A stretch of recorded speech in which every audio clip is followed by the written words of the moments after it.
आइए देखते हैं भारत में खनिज संसाधन। खनिज क्या है? भूगर्भ को खोद कर निकाले जाने वाले पदार्थ को खनिज कहते हैं। इनका संबंध भूगर्भ में पाई जाने वाली चट्टानों से है। ये प्राकृतिक होते हैं जो रासायनिक एवं भौतिक तत्वों से युक्त होते हैं और जहाँ से खनिजें निकाले जाते हैं उन्हें खान कहते हैं। अब चट्टानें किसे कहते हैं? तो एक या एक से अधिक खनिजों के सम्मिश्रण को ही चट्टान कहते हैं। अर्थात भूगर्भ में पाई जाने वाली चट्टानों को प्रकृति ही खनिजों के भौतिक एवं रासायनिक गुणों का निर्धारण करते हैं। आइए अब देखते हैं खनिजों का वर्गीकरण। धात्विक खनिज, अधात्विक खनिज और ऊर्जा संसाधन। धात्विक खनिज जो अग्नेय चट्टानों से मिलकर बनी होती है, जिसमें चमक और तन्यता होती है। धात्विक खनिजों को मोस्टली दो भागों में बांटा गया है, लोहांश धात्विक और अलोहांश धात्विक। जिसमें लोहांश धात्विक में लौह अयस्क होता है, मैग्नीज, निकेल, कोबाल्ट इत्यादि, जिसमें आयरन पाया जाता है। अलोहांश धात्विक में तांबा, सीसा, एल्युमिनियम, जस्ता, बॉक्साइट, सोना, चांदी, जिंक, प्लेटिनम इत्यादि, जिसमें आयरन नहीं पाया जाता है। अब देखते हैं अधात्विक खनिज। अधात्विक खनिज में क्या होती है? ये परतदार होती हैं या अवसादी चट्टानें होती हैं। ये क्षणभंगुर होती हैं। इन खनिजों में किसी प्रकार की धातु का अंश नहीं होता है। इसमें चूना पत्थर, बलुआ पत्थर, जिप्सम, स्लेट, क्वार्टजाइट, अभ्रक आदि होते हैं। ऊर्जा संसाधन। ऐसे खनिज जिनसे ऊर्जा उत्पन्न होती है, जैसे कोयला, पेट्रोलियम, प्राकृतिक गैस। इसमें कुछ होती हैं आणविक खनिज, यूरेनियम, थोरियम, और सोना, चांदी और प्लेटिनम जो होते हैं वो बहुमूल्य खनिज में आते हैं। आइए अब देखते हैं भारत में किस प्रकार के लॉयस पाए जाते हैं। जैसे magnetite, hematite, limonite, siderite. Magnetite में लोहा सर्वाधिक होता है, 72% शुद्ध लोहा होता है, सर्वाधिक चुंबकीय गुण होता है और ये भूरे काले रंग का होता है। हेमेटाइट जो भारत में ज़्यादातर पाया जाता है, 60 से 70% शुद्ध लोहा होता है। छत्तीसगढ़, उड़ीसा, झारखंड, कर्नाटक की पहाड़ियों में पाया जाता है। लिमोनाइट जिसमें 50 से 60% लोहा होता है, पीले हल्के भूरे रंग का होता है, रानीगंज पश्चिम बंगाल के क्षेत्रों में पाया जाता है। सीडेराइट जिसमें 40 से 50% लोहा होता है, इसमें अशुद्धियाँ बहुत होती हैं। आइए अब उन पेटियों को देखते हैं जहाँ पे लॉयस पाए जाते हैं। पहला है उड़ीसा झारखंड पेटी, दूसरा दुर्ग बस्तर चंद्रपुर पेटी जो छत्तीसगढ़ में पाई जाती है, बेलारी चित्रदुर्ग चिकमंगलूर तुमकुर पेटी जो कर्नाटक की पहाड़ियों पे है, महाराष्ट्र गोवा पेटी। आइए अब उन प्रमुख क्षेत्रों को, खनिज क्षेत्रों को देखते हैं जो भारत के हैं। उत्तर पूर्वी पठारी क्षेत्र, मध्य क्षेत्र, दक्षिण पश्चिम पठारी क्षेत्र, दक्षिण क्षेत्र, उत्तर पश्चिमी क्षेत्र। उत्तर पूर्वी पठारी क्षेत्र में इसमें पाया जाता है कोयला, लौह अयस्क, डोलोमाइट, चूना पत्थर, बॉक्साइट, अभ्रक, मैग्नीज। अब देखिए छोटा नागपुर का पठार खनिज पेटी ये उत्तर पूर्वी पठारी क्षेत्र में आता है, जिसे भारत का हृदय कहते हैं। हजारीबाग का पठार पर चांदरी अभ्रक के लिए विश्व में विशालतम भंडार है। हजारीबाग का पठार लौह अयस्क प्लस कोयला मिलकर के क्या बनता है? इस्पात उद्योग बनता है, स्टील प्लांट बनता है, जो इस उत्तर पूर्वी पठारी क्षेत्र में जमशेदपुर और राउरकेला में है। जमशेदपुर को स्टील सिटी ऑफ इंडिया कहते हैं। अब देखिए मध्य क्षेत्र भारत का दूसरा सर्वाधिक महत्वपूर्ण खनिज क्षेत्र है। इसमें मध्य प्रदेश, छत्तीसगढ़, महाराष्ट्र और महाराष्ट्र का पूर्वी महाराष्ट्र। तांबा और मैग्नीज पेटी मध्य प्रदेश में है। कुछ मात्रा में संगमरमर भी पाया जाता है मध्य प्रदेश में।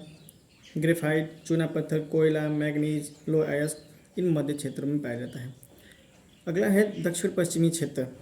प्रायद्वीपीय पठार के कर्नाटक और तमिलनाडु में तमिलनाडु इस पेटी का मुख्य विस्तार है। सोने की खानें जैसे कोलार, कर्नाटका, हट्टी ये धारवाड़ क्रम की चट्टानें होती हैं। शक्ति संसाधन अर्थात कोयले की कमी के कारण इस पेटी में भारी उद्योगों का विकास नहीं हुआ है। केरल के भूभाग में मोनोजाइट, इल्मोनाइट, जीरकान ये सब खनिज पाए जाते हैं। अगला है उत्तर पश्चिम क्षेत्र, जो गुजरात में खंभात की खाड़ी से राजस्थान के अरावली तक विस्तृत है, जो गुजरात, राजस्थान और महाराष्ट्र तक फैला हुआ है। तांबा, चांदी, जिंक, संगमरमर, टंगस्टन, चूना पत्थर, लाल बलुआ पत्थर, जिप्सम, सीसा, पोटाश नमक ये सब चीज़ें पाई जाती हैं। राजस्थान गुजरात में पेट्रोलियम और प्राकृतिक गैस के भंडार भी हैं। राजस्थान में जो तेल क्षेत्र हैं ऐश्वर्या, मंगला, भाग्यम, ये बीकानेर, बाड़मेर और जैसलमेर जिले में हैं। और देखिए मुंबई हाई अपतटीय बेसिन क्षेत्र है जिसमें पेट्रोलियम और प्राकृतिक गैस पाए जाते हैं। आइए अब देखते हैं भारत के लौ अयस्क क्षेत्र, उड़ीसा का क्षेत्र, ये इम्पोर्टेंट है। इसमें है केओझर, मयूरभंज, संबलपुर, कटक और सुंदरगढ़, ये जिले हैं जो उड़ीसा में हैं जहाँ पे लौ अयस्क पाए जाते हैं। प्रमुख खाने जो उड़ीसा की हैं इसमें गुरु महिसानी, बादाम पहाड़ी, सुलईपत, बुनाई, ये जो तीनों पहाड़ियाँ हैं, तीनों जो खाने हैं गुरु महिसानी, बादाम पहाड़ी और सुलईपत, ये मयूरभंज जिले में है। और ये बुनाई जो है वो सुंदरगढ़ जिला में है। और मयूरभंज जो आपका है पश्चिम बंगाल और उड़ीसा का बॉर्डर होता है। आइए अब देखते हैं झारखंड। भारत का लगभग 11% लोहा यहीं से मिलता है।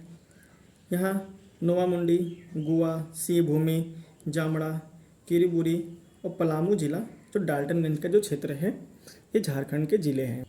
अब आगे बात करते हैं दुर्ग, बस्तर, चंद्रपुर पेटी। यह पेटी छत्तीसगढ़ की पेटी है। भारत का 18% लोहा इस क्षेत्र से पाया जाता है। तीसरा सबसे बड़ा लौह अयस्क उत्पादक है। अगर हेमेटाइट में देखा जाए तो ये छत्तीसगढ़ की ये जो पेटी है वो दूसरा स्थान है हेमेटाइट में। अब दुर्ग में देखते हैं, ये दुर्ग, बस्तर और चंद्रपुर तीनों छत्तीसगढ़ में, नहीं सॉरी, दुर्ग और बस्तर छत्तीसगढ़ में है और चंद्रपुर कहाँ है, महाराष्ट्र में पाया जाता है। दुर्ग में है डल्ली राजहरा क्षेत्र, जो डी से दुर्ग, डी से डल्ली राजहरा क्षेत्र। फिर आता है बस्तर में बोलाडीला की पहाड़ी है, इसमें बोलाडीला की खान है, तो बी से बोलाडीला, बी से बस्तर। ये एशिया की सबसे बड़ी सुसज्जित खान है। विशाखापत्तनम बंदरगाह के द्वारा जापान को यहाँ से लौह अयस्क निर्यात किया जाता है। अब आता है चंद्रपुर, महाराष्ट्र का क्षेत्र, महाराष्ट्रपुर जिला। इसमें 3 जिले हैं, चंद्रपुर, रत्नागिरी, भंडारा जिला। अब चंद्रपुर जिले में लोहारा, पीपलगांव, असोला, सूरजगढ़, और रत्नागिरी में सावंतवाड़ी और बेनगुरुल, और तीसरा भंडारा। आइए अब अगला देखते हैं बेल्लारी, चित्रदुर्ग, तुमकुर, चिकमंगलूर पेटी जो कर्नाटक राज्य में है। कर्नाटक में भारत का 8% लोहा का उत्पादन यहीं से होता है। बेल्लारी, चिकमंगलूर प्रमुख उत्पादन जिले हैं जो हेमेटाइट लोहे के लिए उत्पादन करते हैं। अब बेल्लारी की बात करते हैं तो बेल्लारी का क्षेत्र जो है हासपेट क्षेत्र और सईदूर क्षेत्र, ठीक है। अगला चिकमंगलूर, इसमें चिकमंगलूर में बाबा बुदन की पहाड़ी, ये तो सब लोग जानते हैं, जिसकी सबसे बड़ी चोटी कुंद्रेनमुखी है। यहाँ से ईरान को लोहा निर्यात मैंगलोर पोर्ट से किया जाता है। केमानगुड़ी भी चिकमंगलूर का ही जगह है, पहाड़ी है, जो भद्रावती लौह इस्पात केंद्र को यहाँ से लोहा भेजा जाता है। चित्रदुर्ग, शिमोगा, धारवाड़, जो इसी के नाम पे धारवाड़ क्रम की चट्टानें पड़ी थी, तुमकुर जिले में भी लौह अयस्क पाया जाता है। अगला है तेलंगाना, गोवा, आंध्र प्रदेश, तमिलनाडु की पेटी। इसमें गोवा की अगर बात करें तो गोवा में भारत का 20% लोहा उत्पादन के कारण ये दूसरे स्थान पर पाया जाता है। और यहाँ पे हेमेटाइट लोहा नहीं, यहाँ पे लिमोनाइट और सीडेराइट प्रकार के लोहा पाए जाते हैं। मारमा गोवा गांव बंदरगाह से कोरिया, जापान को लौह का निर्यात किया जाता है। फिर संगयूम, क्यूपेम, सतारी, पोंडा, बिचेलिम गोवा के क्षेत्र जहाँ लौह अयस्क पाए जाते हैं। अगला है आंध्र प्रदेश। आंध्र प्रदेश का जिला है कुरुनूल जिला, अनंतपुर जिला, कुडप्पा जिला, ठीक है।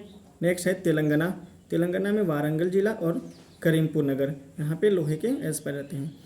नेक्स्ट बचा तमिलनाडु का जिला है सेलम, जहाँ से तीर्थमलाई पहाड़ी, सेलम जिला में तीर्थमलाई पहाड़ी, कखामलाई, कोल्लामलाई और चेतरी। और ये सेलम जो जिला है यहाँ से मैग्नेटाइट लोहा पाया जाता है। अगला तमिलनाडु में ही है नीलगिरी क्षेत्र, यहाँ से यादपल्ली और कल्ली मलाई। आइए अब कुछ इम्पोर्टेंट फैक्ट देखते हैं।